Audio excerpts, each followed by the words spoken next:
श्री कृष्ण कहते हैं, हे कुंती पुत्र, आसक्ति का नाश होने के कारण यह इंद्रियां यत्न करते हुए विद्वान पुरुष के मन को भी बलात् हर लेती हैं।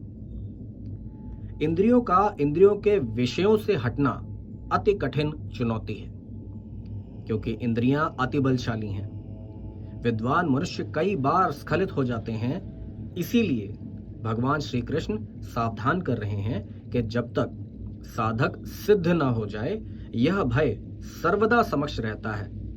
अतः साधक को इंद्रियों के आकर्षण से सावधान रहकर साधना में पूर्ण शक्ति लगानी चाहिए, क्योंकि जब साधक एक बार भगवान का अनुभव कर लेता है तो इंद्रियां भी लाचार हो जाती। श्री कृष्ण कहते हैं कि साधक को चाहिए कि वह उन संपूर्ण इंद्रियों को वश में करके मेरी ओर परायण होकर ध्यान में बैठे, क्योंकि जिस पुरुष की इंद्रियां वश में होती हैं उसकी बुद्धि भी स्थिर हो जाती है।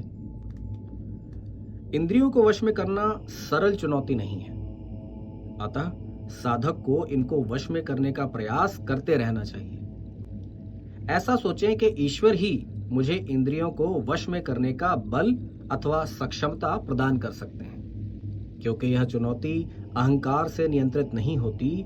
मन बुद्धि को हर लेता है और बुद्धि फिर प्रतिष्ठित नहीं रह सकती।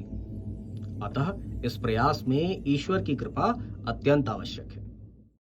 श्री कृष्ण कहते हैं कि विषयों का चिंतन करने वाले पुरुष की उन विषयों में आसक्ति हो जाती है।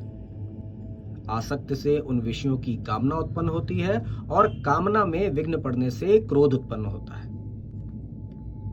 मन और इंद्रियां मौन और निश्चल नहीं रह सकते।